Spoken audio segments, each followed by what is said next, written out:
What they didn't tell you was they put this platform here so you could see me. All right. Well, I'm very happy to see so many people here actually using Facebook. I have another question for you. How many of you are actually using Twitter? Wow. Okay, that's most of you. All right, and here's the trick question. How about Foursquare? Has anybody checked into? Oh my goodness. You guys, you don't even need to be here. You've already figured it out. Now, the last question is, how many of you are running any one of those for your business today? Okay, so what is that, about 20%? Connie, you're the mathematician. Probably. 22.5%. Oh, that's not good to put it there. I better hold this. All right, well, what you're looking at is actually my next book, which talks about what really is happening, and that is the end of business as usual. Meaning that what social media has introduced to us is actually an opportunity to get closer to our customers. But it has to start from some place. It has to start with the recognition that not only do we want to get closer to our customers, but because we actually care about our customers. And this starts to become an interesting discussion. This is why I focus a little bit on anthropology and sociology as much as I do on technology. Because technology can only get us so far. You can build a CRM system. You can build social platforms. You can engage on social networks. But it comes down to intentions. What you do in those networks are actually engaging with human beings, people who will either support you or take away from that experience. It's a powerful era of business. And this is what we're going to talk about today, is this opportunity of how not just to build technology around this, but how to change the processes, the philosophies, the methodologies in order to engage people in the way that they expect to be engaged, because doing so has incredible effects. Let's see if this works. Touch the screen. Oh, it works. All right. I call this digital Darwinism. There are many brands that are in danger of extinction. And some of those brands in the United States were never going to go away until they did. And now they're gone, and they're not the only ones. A whole bunch of companies are in danger of going away. And some of them are those that we actually support today. If you were to Google companies, brands, Fortune 500, that will not be here, you could actually use those words, and some very interesting companies come up. Nokia, BlackBerry, Sears, brands that we all know, and maybe some of us love or hate, are in danger of extinction simply because they are not adapting. And by adapting, I don't just mean innovating or building products that they think customers want. It is by understanding what their customers need and engaging with them in a way that actually makes their business more relevant. We look at the evolution of social media, it's never going to end. There is always going to be something fascinating, something that captures your attention. How many of you are experimenting with Google Plus right now? I think you guys are on the same networks. Are we all friends, by the way? Google Plus represents the latest incarnation of a social network, and it is gaining tremendous traction. It is yet another place where your brand or business may have to focus. Within 2 weeks, they're introducing brand pages, so the test will really be there. And we're not even talking about a network that is open to the general public yet, and there's so much buzz about it. It's going to continue to evolve. There's always going to be a new social network. The question is, do you have to follow every single network? And is that a scalable solution? And the answer is no. You only have to be where your customers are engaging and where your customers are looking for information and where they're sharing experiences with one another. Those networks are going to be different depending on your business.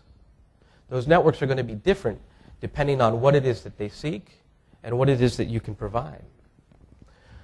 The world has changed, not just because of Twitter and Facebook and Google+, but because of what they offer. They offer the ability for people to connect with one another, and they offer the ability for voices to extend beyond their typical reach. That's powerful. Every single one of you in this room has the ability to cause effect greater than the circles that you had before social media. Every single one of us is becoming almost like a media network where we are connected to people who are connected to people. And when we say something online, it has the ability to cross borders. It has the ability to cause change. It has the ability to create revolutions. It has the ability to do whatever it is that we set out to accomplish online. It's an incredible information democracy. What's more important is that it has equalized influence. Many of the businesses who have been successful online today and in the real world are having to prove their value all over again in social networks. And the main reason why is because social networks are ours. Facebook is ours. Twitter is ours. We connect to one another because we have incentives for doing so. We build our social networks because there's value in it for us. If a brand comes into a social network and expects to build a relationship, it has to do the same things that you do to build the relationships that form your social graph. This is a very equalizing time. Businesses have to learn everything all over again if they hope to engage or die. When I wrote the original social media manifesto somewhere around 2006, this was the mantra in that manifesto. It was a rallying cry, engage or die. And I remember somebody saying, oh, but that is so pessimistic. What about engage and live? I said, well, yeah, but no.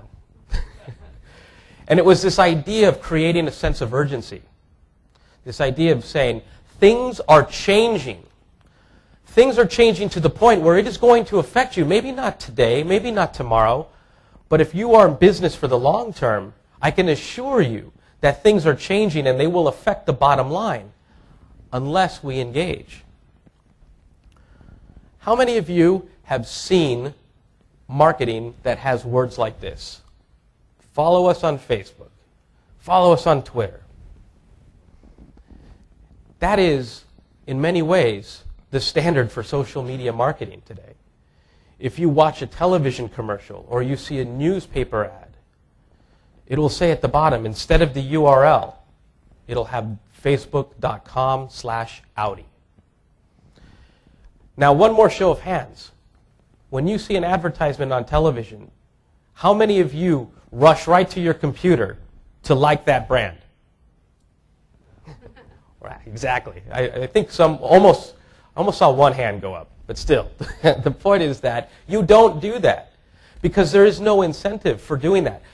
A friend of mine did a funny experiment. He followed 40 brands in a week. And his words at the end of that experience was, I was left exhausted and confused.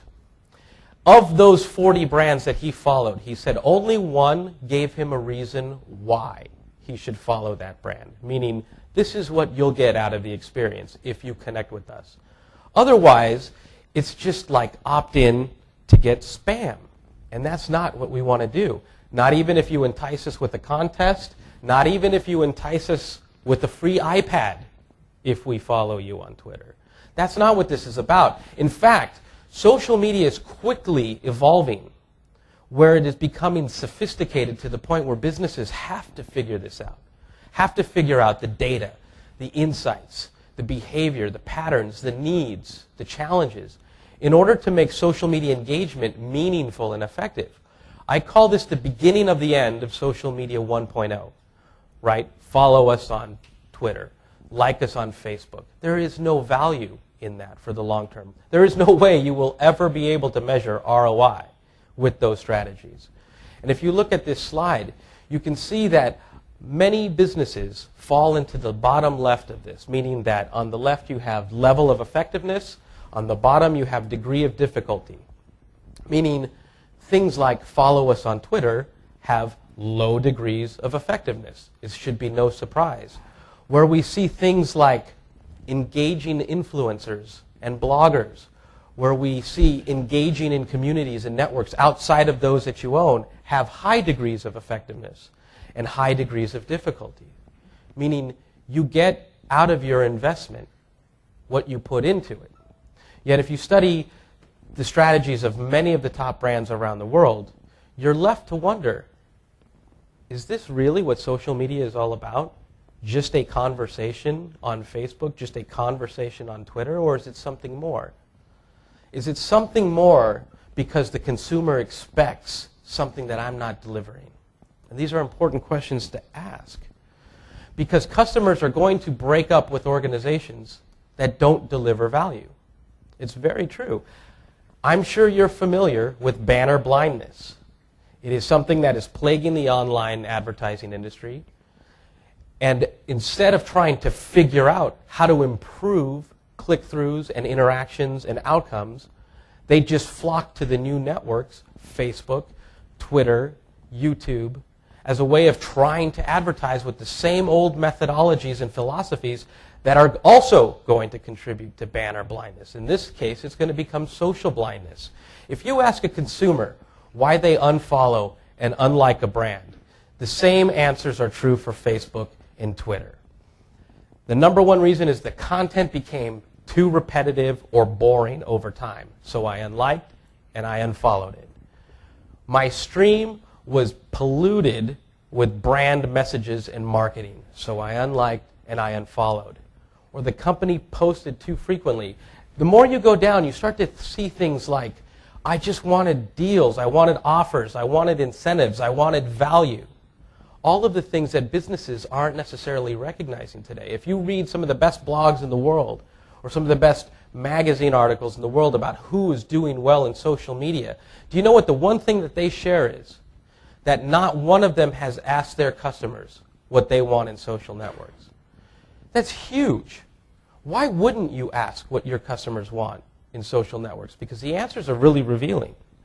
They actually tell you how your strategy should unfold. When I was in college, I studied the 4 P's of marketing: product, price, place, promotion. And it seems to me that a 40 to 50-year-old concept that has yet to adapt to the modern society, to modern economics, to modern socialnomics, missed people. People at the center of the 4 P's. In social media, it is all about you and me. I call it the ecosystem because we are quite in control of those online experiences.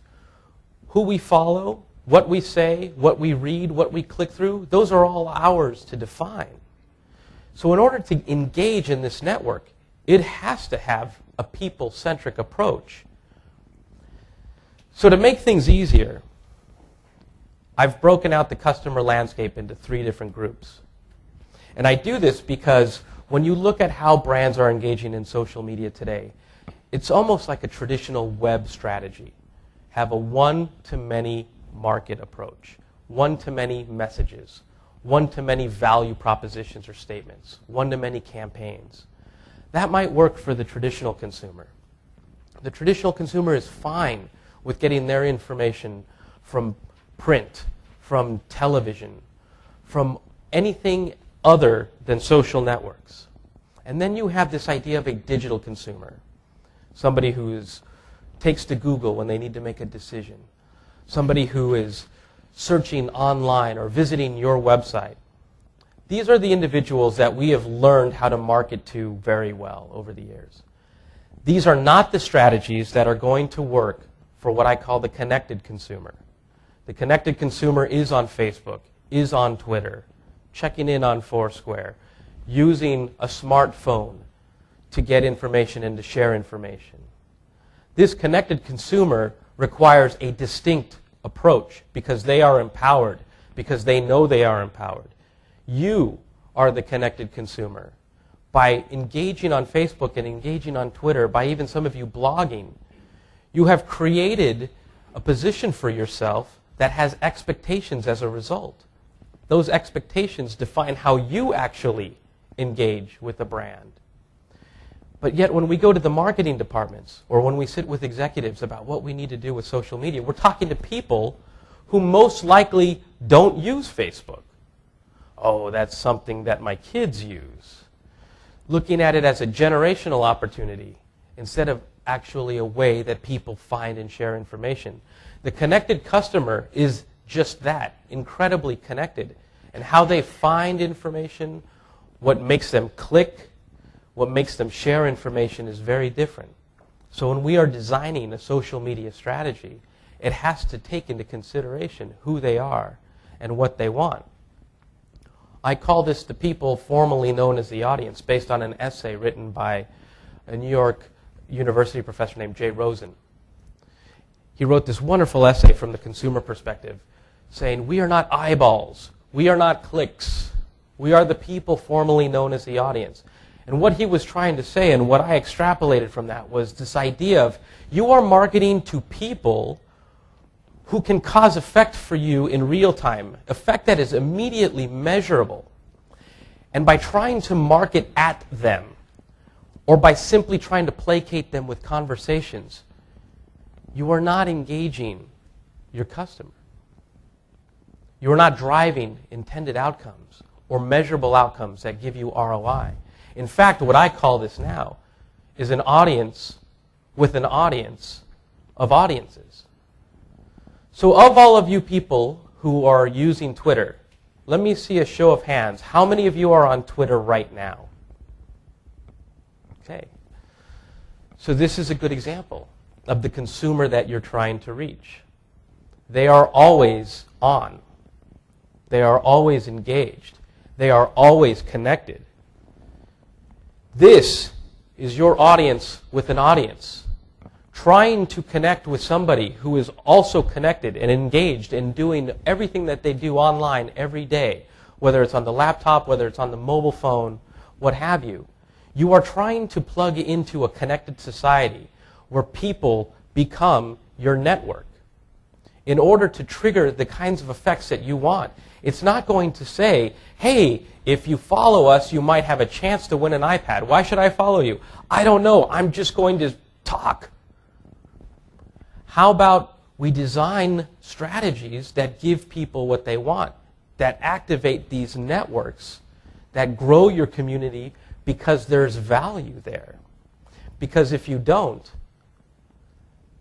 there isn't any benefit to gain. There isn't anything there for you. So to give you an idea of just how different this connected customer is, this is not unlike how they operate. They take their phone. This app activates the camera on your phone. And because they must stay connected all the time, they want to see that they're not going to hit in something, like a wall or a pole or a car. Because they are so distracted all the time, they're so connected all the time, that they're developing applications that help them stay more connected all the time. This is safety. And it's actually very real. And if I could bring to life what a connected customer sees in the real world, you start to get this idea. When they walk into a store, they say, oh, this is so wonderful. I have to take a picture of this and send it on Twitter. Or I have to check in here with Foursquare. Oh, this is so wonderful, +1. Oh, is that a barcode? I absolutely have to scan that. Oh, QR code, even better. This is how they see the world. And if we are not designing around these experiences, what is it that they are going to share? We have to design these to activate these connected networks, these connected customers, so that they work to your advantage, so that they become your marketing system, so that they become your advocates, your ambassadors, so that they actually help you scale through social media. But you have one major obstacle, and I think that visual captured it when they turn on the camera and they walk around. That is attention. This was a study done by Edelman, and they asked, how often do you have to see or hear something until you start to believe it? And on average, about 60% of them said it was about 3 to 5 times. And you just think about that. Outside of social media, how many messages come across your eyes and ears every single day? I think it's something like thousands. Most of the time, you just tune it out. So I want you to think about the connected customer for a minute. You are the connected customer. Think about what it is that captures your attention. If you have to see a tweet 3 to 5 times before you actually think about clicking through that. How are you going to do that? Are you going to keep tweeting the same thing all day long? No. It has to happen because people find value in what it is that you're sharing, and they in turn share it, and that is in turn shared, so that it reaches velocity. It reaches an audience with an audience of audiences that makes something believable. The fight for consumer attention takes place where attention is focused. It is not your website. The connected consumer actually does not want to visit your website. They're used to taking control of their online experience. They're used to having something engaging where they have a voice, where they have power. So for many, this might be the attention dashboard of the connected consumer. This is TweetDeck. But it could be the Facebook news feed. It could be any form of social streams. But this is where attention is focused.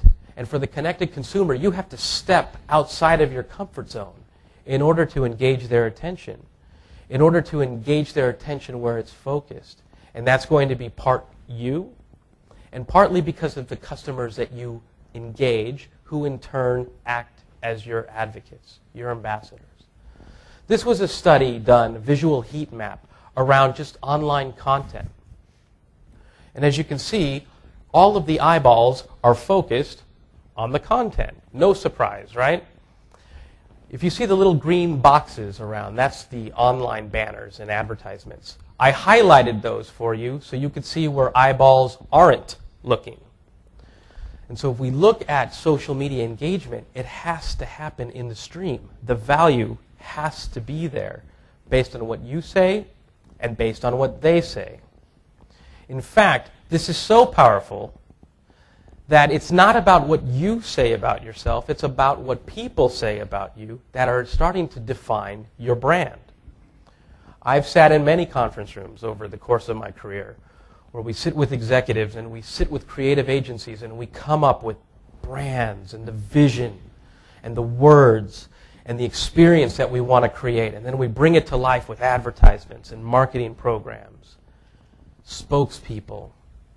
But in social media, your customers are defining your experience, your brand, simply with how they experience you and in turn what they share with others. This is important because if you don't do anything in social media, this one step alone is priceless. That is listening, understanding what people are saying, what people are experiencing, what challenges that they have, what do they love. Learning about this should tell you everything about how to have a better product, how to have better services, how to change experiences, how to make your brand come alive in social networks. Not because you keep tweeting, not because you've released a viral video, but because people are experiencing your brand in such a way that they are compelled to share it. What they say, however, is dependent on the product, on everything that you've done to that point. So when you look at the digital consumer or even the traditional consumer, they will go to Google, they will search what comes back, they'll qualify, they'll go into the traditional funnel. But in social media, they're going to bypass that. In social media, they're going to go right to their stream, and they're going to do one of two things. One, they're going to ask, I'm thinking about buying this. What do you think? They're going to make information come to them. Again, remember, they're at the center of their own experience. They're going to make all of this information come to them. The second thing they're going to do is they're going to take that information and they're going to search Twitter, and they're going to search Facebook, and they're going to search YouTube to see what comes back. They might go to Google. The information that comes back is based on consumer experiences. This is an important point because it's not about what you say, remember. It's about what people say. So to show you what I mean, I took the role of a connected customer. And I went into a social network, and I went to consider what airline I should fly. I just randomly put in an airline to see what came back. What I want to share with you is testament to this point. The voice of your customer just got a whole lot louder. And so what they say reverberates amongst those human networks in ways that start to change impressions, in a way that starts to influence behavior, either for you or against you. So this was the airlines brand in social networks. As you can see, customers aren't very happy. But just to be sure, because this was a scientific study, of course, I had to go look at the airline's website to see how they talked about themselves. And I was surprised to not see any of these words there. But in reality, the brand is co-created. As a connected customer, I never would have gone to that airline's website. I would have gone to Expedia from there. I would have gone to wherever I needed to go in order to make a purchase. As a connected consumer, it would have been a different path.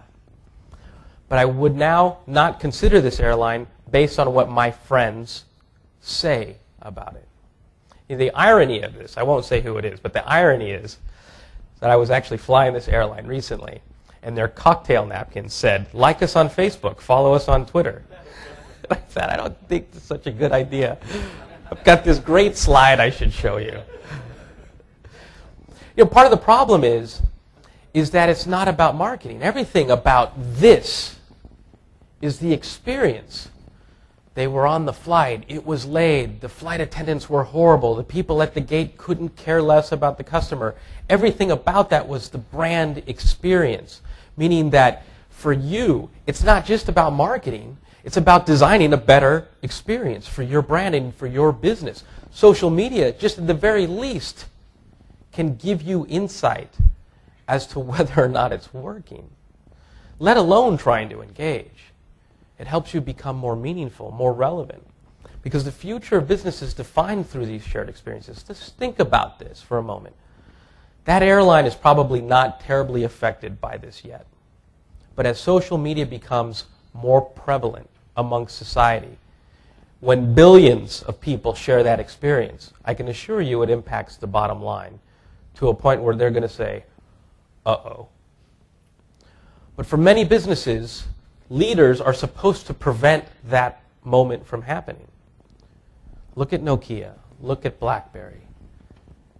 It was no surprise that consumers wanted a better experience. It shouldn't have been a surprise when consumers lined up in the streets for iPhones days in advance of their sale. So at that point, it doesn't just become about social media. It just becomes about delivering a better experience because we know what consumers want, because we know what's important to them, and we design those experiences around them. We just use social media as a form of intelligence and then as a form of recognition and engagement. But without that design, without engagement, consumers are left free to say whatever it is that they want without any recourse. And so even those businesses that are experimenting with Facebook and Twitter today, I wonder if they're not actually antisocial in their social media strategy. And just to be sure, I actually looked up the term antisocial in the dictionary. I was surprised by the definition. It meant someone or something that goes against the norms of society. I thought, oh man, that's perfect. Because if you look at Google+, if you look at Twitter, you look at Facebook, every single one of those networks has a culture to it, right? What you say on Twitter is probably not what you're going to say on Facebook, and how you interact in one of those networks is very different. The communities of those networks actually expect you to have a unique engagement strategy, right? There's always those brands that will say one thing on Twitter and then have Twitter feed into Facebook, and now maybe Facebook feed into Google, so you could say something once and then it goes into all of these different networks. But that is not what you want. You want a dedicated experience. So therefore, brands are actually more antisocial than they are social with their engagement strategies. So if we are going to build a more customer-centric business, if we're going to use the intelligence, the insights available in social media, then that means we have to figure out what customers want. We actually have to know that in all reality, there's a gap that exists between what we think customers want and what they want, whether that's in terms of products or in terms of social engagement. There's a great study done by IBM. And you could actually search it and download it for free. They basically went to about 3,000 customers and they asked them, what do you expect from brands in social media and in social networks? And then they asked executives, what do you think customers want in social networks? So I'm going to pretend like this is a theater and I'm going to act for you. I will take the brand perspective. Customers in social media, well, they want to learn about new products, of course. They can go to our website or they can follow us on Facebook because people don't have anything else to do in those social networks. Oh, yes, and they will follow us on Facebook and Twitter because they want to build a community with us. That is why they're there, of course. But then you look at the customer. Hey, what's the number one thing that you want? Discounts and special offers. What? That's not at all what I thought. By the way, this is also true for business to business. Instead of discounts and special offers, they want insight, they want help, they want direction, they need help shortlisting. Oh yeah, and I also need the ability to purchase within my social network. Please do not send me to that horrible thing you call an e-commerce site. I want F-commerce. I always laugh when I say that because that sounds so funny. F-commerce. It sounds like a command or something. F-commerce. But in all reality, people want F-commerce. People want I-commerce. People want mobile commerce. People want commerce where their attention is focused, the ability to buy. And if you look at mapping this, you can see that on the left, what consumers said they wanted were actually at the bottom of what executives thought they wanted. And that's the reality of this. Businesses are antisocial with their social media, so it takes understanding what it wants, what people want. What does that come down to? That comes down to intelligence. It comes down to insights. Because customers will tell you, I need two things. I need recognition and I need tangible value. If that's what I get, I will stay connected to you. I won't just stay connected to you, but I will share the things you share. I will talk about the things that I buy. I will be an active member of your society. So then the number one businesses need to ask in order to become a social business is why. In addition, who, what, when, where, why, and to what extent, how. It's this idea of consumer data, social data, and behavioral data that allows us to build a consumer-driven view of engagement, right? So CRM, we have the technology, we have the methodologies to track customers, customer preferences, what have you. Now that is starting to get socialized because we have social technologies, we have APIs, we can plug into them, we can build better back-end systems that tell us what the social consumer wants. But you know what they all have in common? It comes down to this: relationships. You have them, I have them. How we invest in them is not because I have an iPhone contact database that tells me your name, your number, your email, your mobile, whatever, when I need it, or what it is that you like, or your birthdays. That's the system part of it. The relationship part of it is because I think to do something with it. I take the ability to make the phone call on your birthday to tell you happy birthday. That is something that is an investment in a relationship. And that is what social media introduces. The ability to learn and the ability to engage in a way that actually builds a community. And you have technology that is actually working in your favor. I call this the golden triangle of social, mobile, and real time. It is surrounded by the cloud, and within that cloud is big data. The question is, what do you do with it? How do you bring it to life?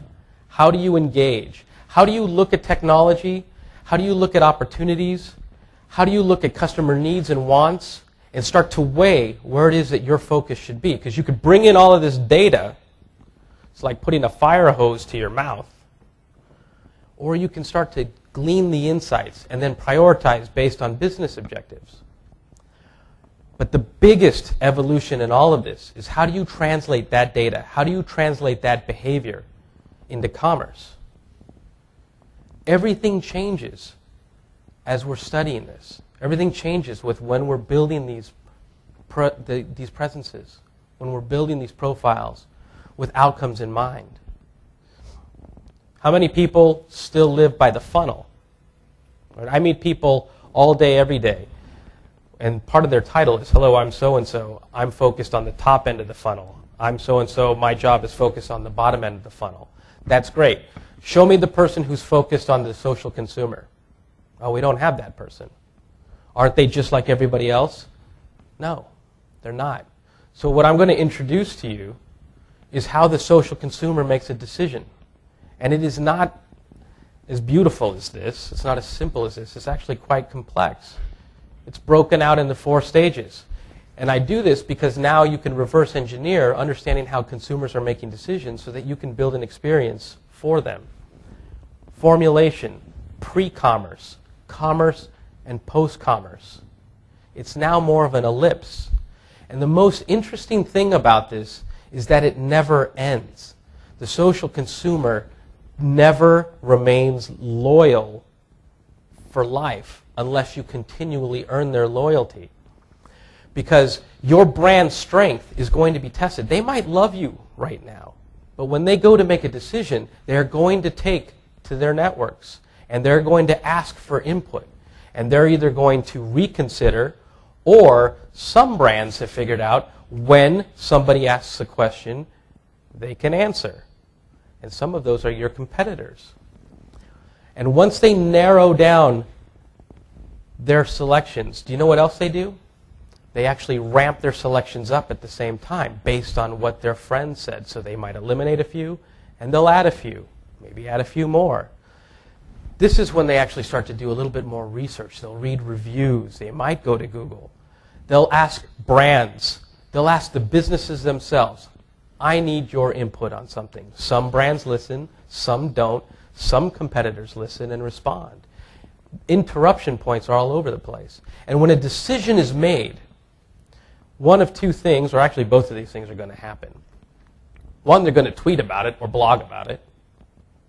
And that becomes a form of self-expression because that's part of social networking. And the other is because it's just sort of this sense of closure. But that's just where things begin. Because once they have made that purchase, once they have the product, or once they've experienced that service, there's a resulting sentiment. There's either some validation that I made the right purchase, or maybe I need to rethink this purchase. The most important part of this step is they actually go back and do the search all over again. Did I make the right purchase? They ask people for their input again. And that leads to a couple of things. Passive loyalty, which means that there's room for brand rival attention, for brand experimentation, for reconsideration. And then there's this idea of a true loyalist, where they love the experience so much. In these phases, people are going to tweet, blog, they're going to create YouTube videos, they're going to do all kinds of things that start to affect their personal social networks. And the farther it reaches, the more it affects your company. And more importantly, whether that experience was bad or good, it goes right back into the loop and starts to influence every step of the decision-making process. Social media, using social media, was how I was able to understand all of these steps. I've been studying this for several years. And the interesting thing about all of this is that it's public. It's available for research. We just have to take the time to take the value of what it is that people are saying and what it is that they're doing. I actually borrowed this from the website. But social CRM works because you only make offers to people likely to buy. It is understanding these processes that allow you to recognize where you can introduce value at every step of the decision-making process. So data represents challenges and opportunities. What you're looking at is actually I think it's called the command center for Dell. This is what Dell uses to track all kinds of things in social media in real time. What people are saying, what's the sentiment, where are their problems, where do we need to apply resources, where do we need to send resolution, because they realize that if they can keep sentiment positive and high all the time, it influences people to buy in their favor now and over time. And so to give you some sort of idea of how to do that, well, I call it the 5 eyes of social marketing. All of this data should be consumed and produced as intelligence, which hopefully then gives you insight, which hopefully then gives you the ideas necessary to engage, and more importantly, to influence behavior. That is the true power of social media. And to give you sort of an example, I studied how people who follow Starbucks describe themselves. I went through about 2 or 3 million of their followers and looked at what people felt was important to them. And I looked at how Starbucks was marketing to these people to see if there was actually an alignment. You know, there actually was an opportunity for alignment. Their consumers, what they loved, life, music, a lot of them were students. None of the Starbucks programming or engagement strategies seemed to cater to what it was that their followers actually loved, or even where they were located. And you look at this idea of just taking how people talk about themselves on Twitter, and you can bring to life engagement strategies that are not only global or national, but also extremely local. But of course, there's other interesting things too, like this notice. There we go. One was that Starbucks followers identified themselves as enthusiasts, geeks, addicts, junkies, creatives.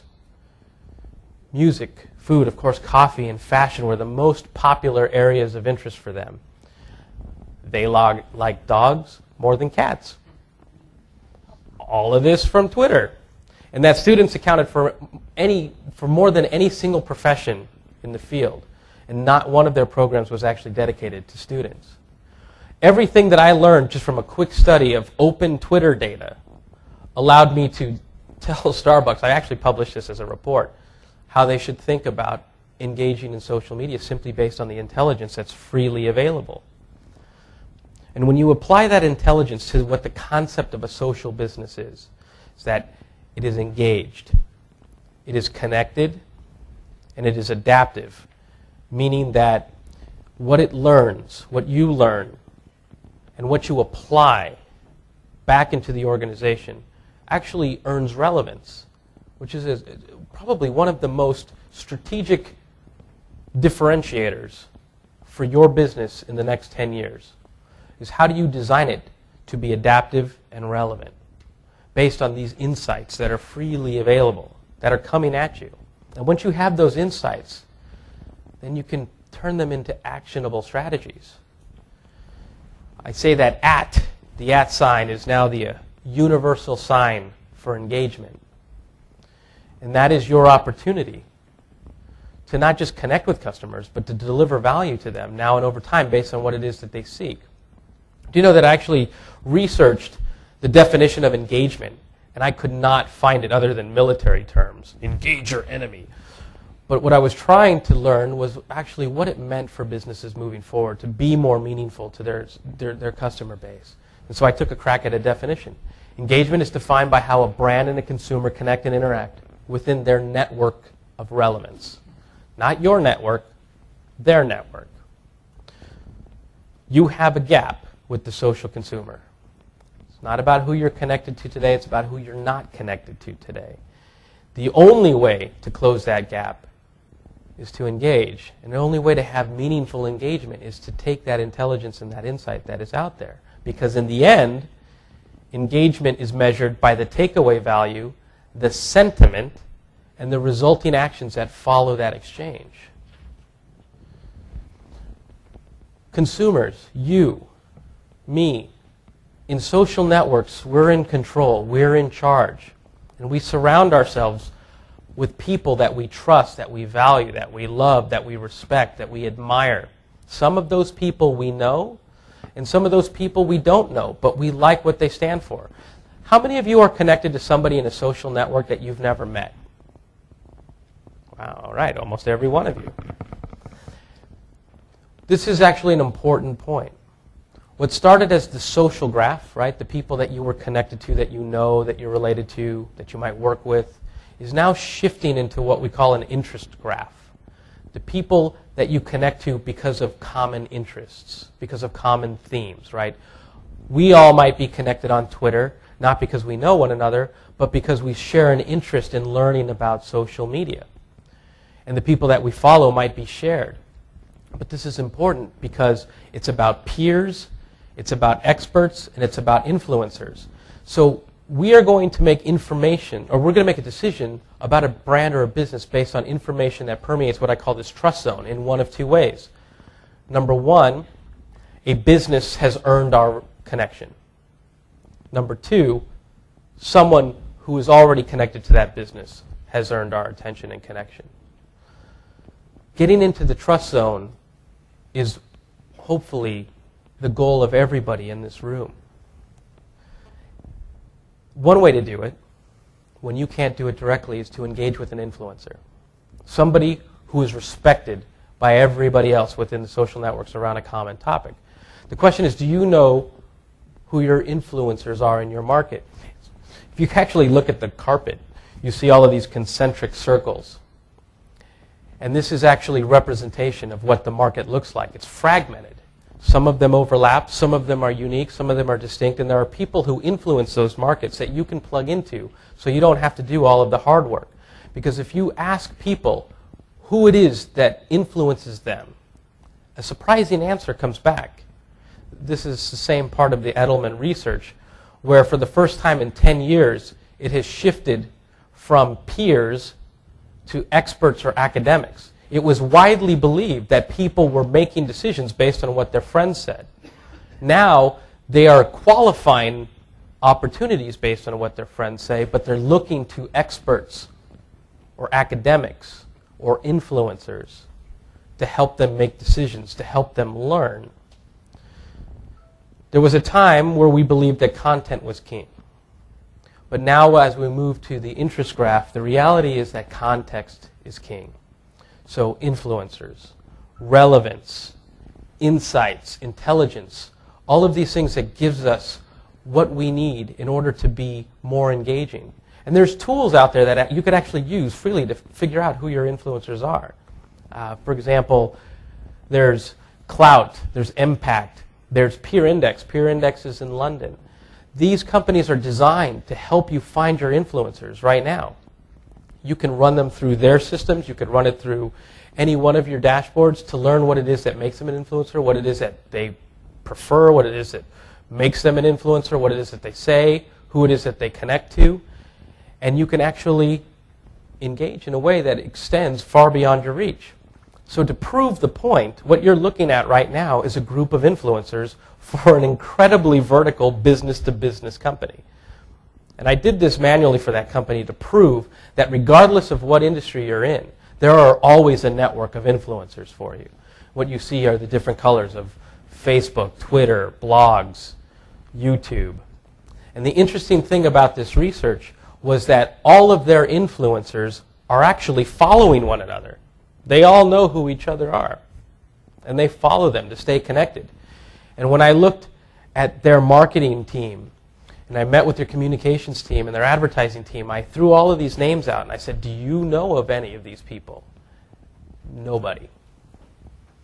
These were the people that were defining the decisions of other social consumers, and the company didn't even know these people existed.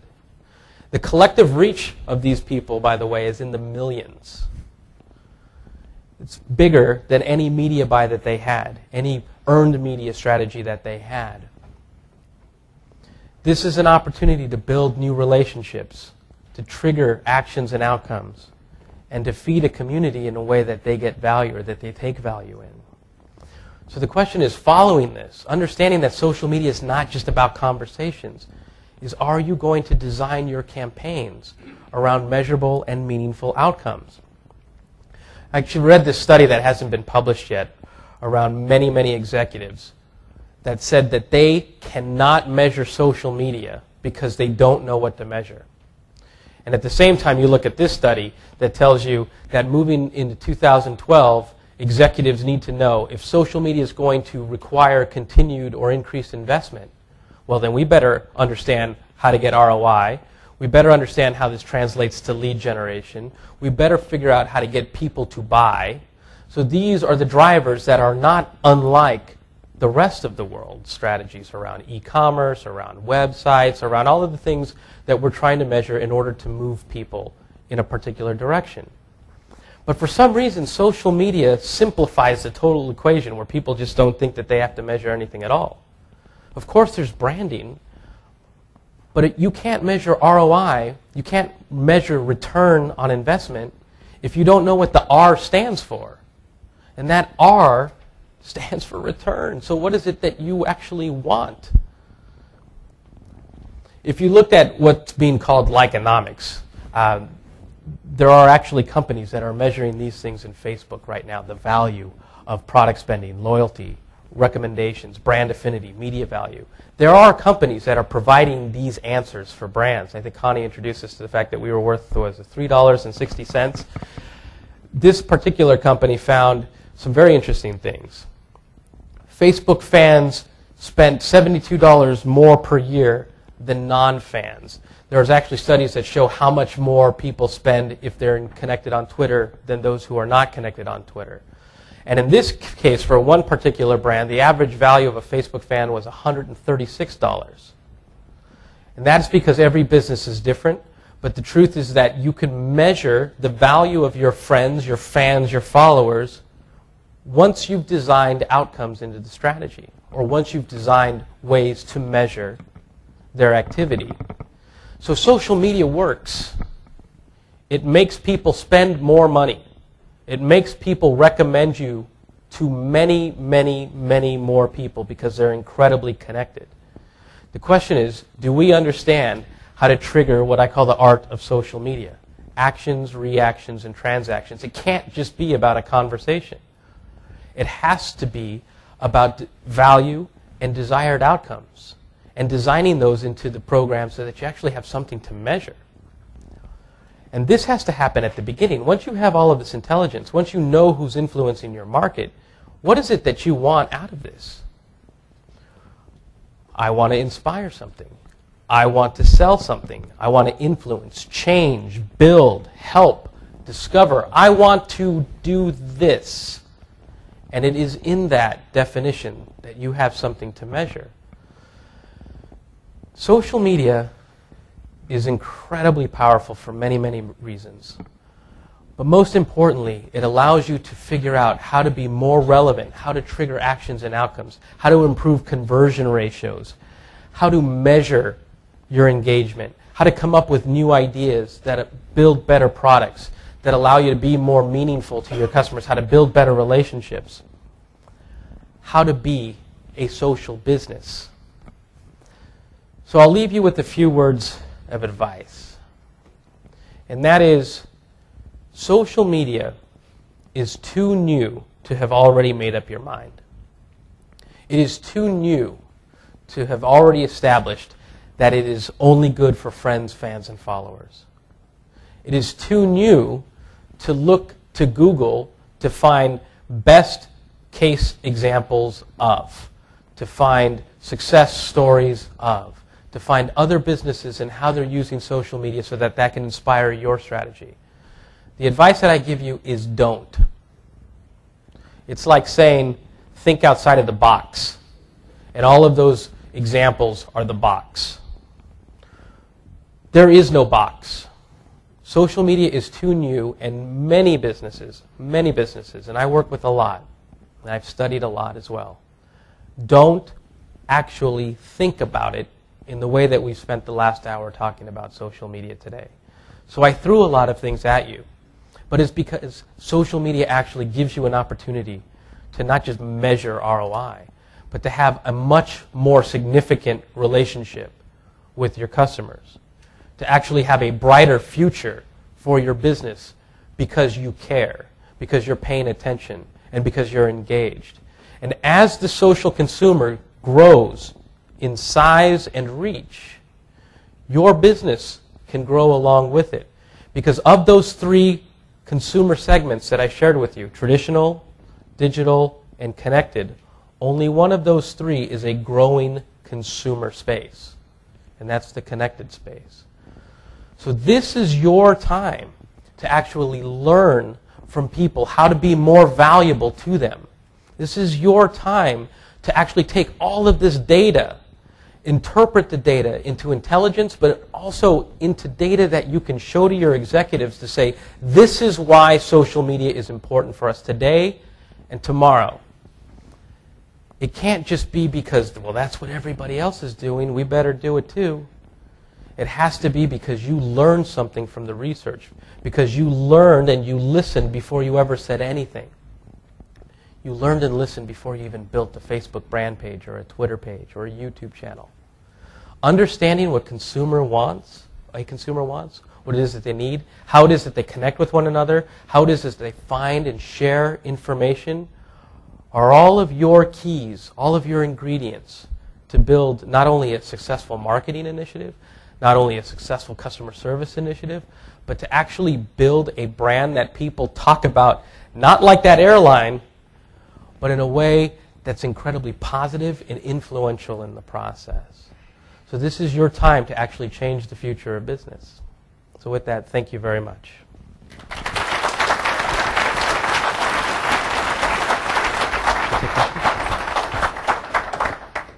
Absolutely fascinating. You inspired me a lot, and I'm very sure, ladies and gentlemen, you've been inspired. But I'm very sure that within an hour there must have been the odd statement where you thought, well, I'd rather want some more explanation, or can you please tell me? So this is our tool for communication. I will come to you. Just give me a little help. Raise your hand if you have a question. And the first question that I'd like to put to you is, companies are under a lot of pressure to be early adapters, to go to Facebook, Twitter, whatever, engage students to Twitter for them. And you just said, just wait and see at the moment. Aren't those contradictory messages? Well, yes and no. If you start engaging without having the answers, so for example, answering quite simply of why, part of the challenge is that you risk this idea of social blindness, where if you engage in the wrong way, you will most likely trigger someone to unlike or unfollow you. And once that happens, it's very difficult to get that back. Now, for example, I've been working with one company for the last year. The first 6 months of the relationship were very difficult because they came to me and said, Brian, we want to get on Twitter, we want to get on Facebook. This is a 250,000 employee company that has offices all over the world. They have customers all over the world. We said, we're ready to go. We need to work with you so you can give us a strategy. And I said, yeah. So what is it that you want to accomplish in social media? I don't know. Well, what are people saying? I don't know. What do your customers want? I don't know. Okay, stop. It's time to get some answers. And once we got the answers, we actually learned, wow, we learned a lot. We actually learned so much that it led into a whole bunch of different strategies. We actually learned when we did some research and listening that a lot of their employees were unhappy, that they were starting communities to hate the organization, that they had all kinds of such a huge network of unhappy employees. That was one thing that we had to address. The second thing is that we realized that how their consumers were engaging was different, especially at the locale level. And so what we decided to do was to take all of that intelligence, build programs and infrastructures within the organization that could do something with that information. And then once we actually learned and took action around that information, we built an infrastructure within the organization that once we started talking, once we started saying things online, that we had an infrastructure that could support it. Because the first thing that happens with someone is they're either going to react or respond or ask for something, and you have to have the answer of what to do, where to send them, or just even the ability to respond. And so we did build the infrastructure, but a year after all of this, the company is now in a much more solid position to actually lead the market as opposed to react to it. And to deal with it. Ladies and gentlemen, as I said, I'll come to you, a special service of the SMICs. If you have a question, gentleman in the first row. Ray? Thank you. Brian, one question. You talked about influencers, targeting the right influencers, because spending little time as possible for finding the right influencers is important for every company, I think. But what do you think with regards to the tie score instead of using the cloud score, which is too much based upon followers and fans? So the question is, how do we recognize the true level of influence? Yes, because I think the tie score is very interesting from the perspective that you also measure the impact of content with regards to who is saying something. Absolutely. So what do you think about that? I actually just wrote a report about this that I'm going to be publishing soon. The one thing that I learned is that you cannot measure influence, at least not any of these tools that I showed you. They can show you who has the ability to reverberate within the industry, right? So if they say something, they can measure that it's the likelihood of something to happen based on context, which is important. This is why I recommend MBLAST, Tracker, and Peer Index, because they can find influencers around a topic, and that's important. Now, the brand itself becomes the measure of influence, and this is a really important part, because once you identify the people who are likely to influence a market, you have to design some type of metric into it. If you say, we're going to work with these influencers to do this, what's the outcome that we want to have happen with these influencers? The brand becomes the true measure of influence, because you can measure at the end what happened. This person did this. That's a score of influence. This person did this less. Obviously less of an influencer. And as you engage with these influencers, you learn who has more capacity to influence over time. Who do you build into an ambassador or into an advocacy program over time? But you have to look around topical relevance and then actually become the true measure of all of this in designing the outcomes and then measuring what happens afterwards. Thank you. There's a gentleman here in the middle. And by the way, could you, if you please, give us your name and maybe the organization you come from? Hello. My name is Jesus, without the Christ. I work in Banco Santander in Spain. Oh, yes. Yes, you know. I'll be there on Monday. Oh, really? Okay, so my question was to be, have you worked in social media and banking, specifically retail banking? Especially now with the crisis that bankers are guilty of almost everything which is bad and evil in the world, including the end of the world in 1 million years? Well, yes, if anybody needs social media, it's bankers. Reputation management. You have regulation as well, right? You have governments that sort of say, that's true. You have governments that say what you can and cannot do as well within sort of marketing and media. Now, the thing about banks, because I've actually had an opportunity to do a lot of research here, is that in the end, people hold financial institutions incredibly personal, meaning that it is one of the top things that they talk about. And I don't think anybody actually realized that in social media, just how often financial institutions and bankers were actually mentioned and discussed in terms of satisfaction, help needed. A lot of these were questions looking for some expert advice. So really what we had realized was to study for banking what it was that they were running up against, right? Some people just needed insight, some people just need direction, some people actually just needed a sense of confidence that they were banking with the right institution, meaning that thought leadership was absent, right? In a time of uncertainty, their bank was silent. So depending on the bank, yours might have a different strategy than others, but at the very least, your consumers are already talking about you, and they're already asking for certain things. Now, when you look at big data, for example, you start to study not just what people are saying about you, but how the industry is talking about financial services in general in Spain, right? You're going to have millions of conversations to sort through. But if you look at it in, say, the visualization of that word cloud, you can start to see the important topics, the important interests, the areas of opportunity where you can have an impact. So is that engagement? Is that blogging? Is that thought leadership? All of those answers sort of come to life. I've worked with 4 financial institutions in the last 2 years, and every single one of their strategies was different. But every single one of those strategies had a positive effect because they were catering to what people wanted. And they were all different in terms of social, in terms of were we on Twitter, were we on Facebook, were we on YouTube, were we blogging? But they all were delivered with value. So there's an incredible opportunity for you and all of the other evil professions in the world, even lawyers. But in all reality, there's value to be had, but it starts with intelligence. And then actually a good legal team to tell you you're operating within compliance. Okay, thank you very much. The gentleman here. Hi, my name is Isaac de la Peña. I work for MicroStrategy. And I wanted to ask you about the fact that something that social media brings, especially on mobile, think of Twitter, is immediateness, it's real time. And that doesn't always turn into truth being spread out there in the network. Sometimes you have rumors that are uncertain and create a lot of damage. I was thinking, for example, of a fact that there was a picture from a McDonald's store spread in networks that supposedly had some sign that was discriminatory towards African Americans, and that was incredibly damaging. That was resonating and reverberating around networks for a long time, even after McDonald's denied it being real. So what are your thoughts about this and how you can correct that? Correct it. Well, I might need a little bit more time, but I have the saying, news no longer breaks, it tweets.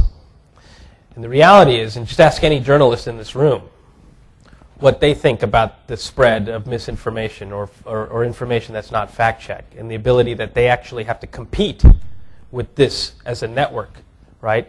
How do you compete against something that spreads so quickly that in many ways untruths become the truth?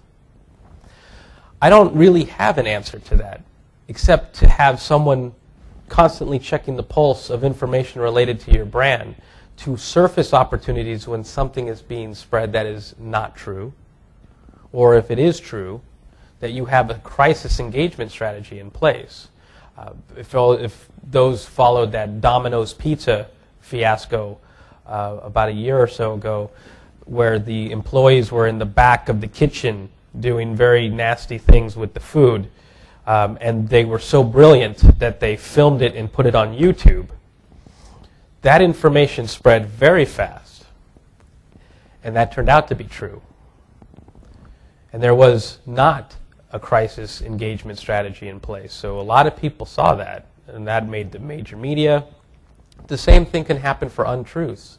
So you actually have to have the ability to recognize as information starts to take shape. So for example, if you remember that image of the Dell Command Center, one of those screens has a heat map of words that start to grow as they get a lot of traction. So they can watch become viral. And let's just say it's a problem with the product, or let's just say it's a falsity about the product. They can dismantle it before it becomes any bigger. So I've helped some companies design what we call a viral response system, where we can identify things as they start to spread and neutralize it, or if it's good, help it expand. Yeah, in news we just had that with the so-called lesbian Syrian blogger who was taken to prison and turned out not to be the truth. The gentleman is asking a question. Thank you very much. My name is Antonio Gomez. I work for Rio Hotels in Spain. I also want to make a question in that direction. I read a study years ago that said that, for example, people that had bad experiences with a service or a product tell about 12 other people about that bad experience, and people that had a good experience tell only 3 other persons that they had a good experience. What I want to ask you is, do you think that the behavior today of all these connected consumers is the same? So, or do you think that the good experiences will be now more, will be told to more people than the bad experiences? Or it's a formula, you're right, that proves true every generation of new media that comes out, right? So before there was Twitter, there were, I don't know, conversations in the real world. And it is true that people will tell more people about something that they dislike than something that they actually like. And that's because there's a strong, this is why I'm also a part-time psychologist, there's a much more raw emotion with something that makes you unhappy, and talking about it is actually cathartic. It's actually part of your personal therapy. And so when you are telling people in the real world, you're forming perceptions and impressions, right? The chances of someone listening to you about that airline, they're probably not going to fly that airline. I doubt that they're going to say, oh, well, that's just you. They're going to totally cater to me. That's not going to happen. And if you take that same formula within social media, you think the number you said was 13 people. The number's sort of all over the place. Sometimes I hear it's as many as 30. But in social networks, when you hate something, you go out of your way to make sure everybody knows about it. You're going to go to a review site. You're going to take Twitter. You're going to blog about it. You're going to take to YouTube. Your ability to reach hundreds of people, if not thousands of people, is there. This is why these crisis communications programs and social media are taking shape now, because your bad experience can go viral, right? United breaks guitars. If you guys saw that video, millions saw that. The Kevin Smith Southwest Airlines fiasco, millions saw that. Now, when you love something, this is the opportunity. Okay, so that's a reactive strategy. What about a proactive strategy? When you love something, you might tell some people, going back to the psychological part of it, it's this form of self-expression. When you love something, it's not just because you love it, it's actually part of you saying, this is who I am. So how do you trigger that? If you look at Zappos, for example, which is a company that is intentionally designed around customer happiness, they have triggered programs where their customers are so excited to buy something from Zappos that when the box comes to them in the mail, they take out their flip cam and they start making a video. My box has arrived, and they'll open the box and then they'll put that video on YouTube. It's called box breaking. And that's been designed. A lot of these things are designed. Customer advocacy and ambassadorship programs are designed to get people to take action when they love something, to have the same type of effect. But it'll happen on its own if they actually love the product. It'll happen more if you find ways to encourage it. And so that's why it takes a proactive strategy. So hopefully that answers your question. Thank you very much. Looking at the time, I think we have 2 more questions, one by Karl-Heinz and then the lady in the second row. Yes, one question from my side. Brian actually spoke about F-commerce as a big thing. At the same time, I'm hearing a lot about the listening part. Yeah.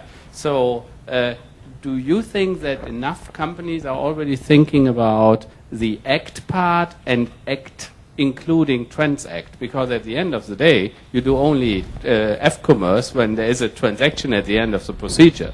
Yeah, so do you think that enough companies are already thinking about the opportunities to do F-commerce? You are advising a lot of companies here. You know, I've watched a lot of companies experiment with F-commerce, where they'll take their e-commerce strategy and just plop it into Facebook. And then it doesn't work very well. Nobody's buying anything. The click-throughs are horrible. Shopping cart abandonment is not even a number because a lot of people aren't putting anything in it. And the reason why it's not working is because they just took an e-commerce strategy that's designed as a back end for a transaction rather than trying to build an opportunity to engage the customer in something that they want within Facebook. So if I could give you an example, Dell does a very good job on Twitter with their Dell Outlet, @DellOutlet. So if you follow Dell Outlet, you'll find out things that are ridiculously low priced, and you can act upon it as they hit your stream. There are ways to take that sort of psychology and bring that into Facebook, for example, in an experiment that I studied where you had a Groupon-like opportunity. So in this case, it was Walmart. And Walmart said, if this product gets 5,000 likes, it will unlock this deal. And it was a 42-inch plasma television for $350 or $399. It was a great deal. They knew that 5,000 likes would reach an average of 150 people per like, so that it would reverberate. So the deal itself became a marketing vehicle. But then it was also an opportunity for F-commerce. So it was designed specifically for Facebook. So I think the opportunity for looking at the act in terms of transact or react or what have you has to be designed specifically for the culture of the network. And Facebook specifically, you have to recognize that people want certain things, that they're consistently distracted. They're not there as much to shop generally as they are to take advantage of something that they feel is an exclusive or limited opportunity, and they're going to miss it. So this is the same sort of philosophy that we're seeing around Living Social, Groupon, Foursquare deals. Things are designed for you to take action in the moment. And so I would suggest anybody thinking about F-commerce would design those strategies in that way. Thank you very much. Last question for this round. Hi, good afternoon. My name is Laura Duran. I come from Vueling Airlines, an airline in Spain. It wasn't your airline, by the way. It wasn't, certainly it wasn't. I was very, very interested in the 2 slides that you posted there, regarding the Starbucks content. So the difference that the fans liked, the different things that the Starbucks fans liked, and then what Starbucks was talking about. And you saw the different opportunities as to what they could be posting as content. I would like to know if you could elaborate a little bit more as to how you managed to do the research. Thank you. Well, I'll let Karl Heinz talk about his product because I don't want to steal their thunder. I developed that tool over a couple of years. It's called Researchly. And the reason I helped develop that tool is because I needed something to get that type of information before it existed. When you ask a company about how they're listening to conversations today, they're going to use a couple of keywords. One is going to be their brand, so for example, your airline. It might be competitors, so competitive airlines. What I decided to do for Starbucks was to say, that's too myopic of a view. I need something that's going to give me intelligence. I need ideas. I need to find out ways to be more relevant. I don't want to just hear people about loving our brand. I don't want to hear people hating about our brand. We can deal with those things. How am I going to build a better experience? So I took to, in this case, Researchly, and I looked at how people define themselves. So they had, I can't remember how many millions of followers. So I took the top 2 million, and I just studied. I ran all of the followers through Researchly to see how they describe themselves. Who are they as people? What was important to them? So I had the qualification that they were a Starbucks follower already, but understanding what was important to them as a Starbucks follower would be low-hanging fruit for Starbucks to say, here's how we can better activate our community. But I could have done it a much deeper way. I did this just myself, but if I had a team, if I were Starbucks, I would take, because tools can process and crunch this data so quickly, I would take all of those followers to find out the words that they use every single time they talk about Starbucks. So what are the things that they surround around the word? More importantly, what are the things that they surround around the words that they describe themselves? I might even look at people who don't follow Starbucks and all of the words used around everybody that sells coffee that people love, so that I can get a better idea of what emotional hooks are there to design more engaging strategies that are a little bit more customized, personalized. So to give you an example, this is a little known fact. In the United States, there's a chain of donut places called Dunkin' Donuts. Dunkin' Donuts sells coffee. Very popular. Not Starbucks popular, but popular. But on social networks, and probably in the real world, I just haven't studied it in the real world, but I have studied it in social media, people love Dunkin' Donuts so much more than people love Starbucks, meaning that they're Starbucks followers, they love Starbucks. Dunkin' Donuts followers love Dunkin' Donuts. Starbucks could trigger that. Any brand can trigger that. It's just about understanding what is important to them and activating that. Thank you very much. And we've just been talking about some solutions that are already on the road. So you will hear in some minutes in the speech from Michael Saylor also about some products we have announced today making this happen. And this was what Brian was referring to. So now we have a break and take your time, but be back on time because we have to start at 4 again. Thank you very much for doing Thank you, that everybody. job, Karl Heinz, and great session. We'll be hearing John Peppers, we'll be hearing Mike Saylor.